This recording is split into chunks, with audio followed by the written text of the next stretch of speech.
Spaces पर bearish bets भी रख रहे थे और हमने देखा है अच्छे खासे शॉट्स बने हैं। वहां से किसी ने बियरिश बेट ली होती थी और बैंक निफ्टी पर आपको 1.5 से 2,000 पॉइंट्स का गेन मिला है। लेकिन अब कैसी स्टेट है? फार्मा में आपने बाय स्मॉल फार्मा का था, इनफैक्ट फार्मा में कुछ लार्ज कैप फार्मा भी चले हैं। आईटी का फॉल बिल्कुल। रुकेगा ये आपने बिल्कुल कहा था, और ऑटो भी वीक हुआ है जैसा आपने देखिए, बताया लार्ज था। कैप फार्मा में सन फार्मा में वापस 20% की ऊपर की चाल है और वो शुरू हो चुकी है। तो बहुत ज्यादा stock specifics with in the sectors भी हैं।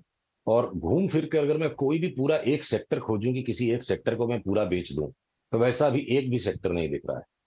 फिर भी क्या है कि इंडिविजुअल कोवेरियंस जो है ना स्टॉक्स के, कि एक ही साथ बहुत सारे स्टॉक्स 2 ही दिन में जोर से करेक्शन 10-15 बड़े स्टॉक्स में आ जाएगा, निफ्टी 400 पॉइंट नीचे हो जाएगी। तो कोवेरियंसेस का कंप्रेशन और डिकम्प्रेशन जो है इस वक्त वो बाजार में इल्यूजन क्रिएट कर रहा है।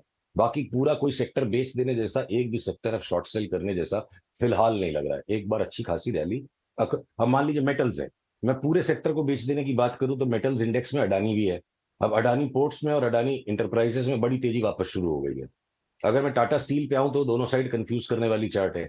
अगर मैं जिंदल के नेम्स में आऊं तो जिंदल के दो स्टॉक बहुत जोर से गिरेंगे, दो बढ़ेंगे।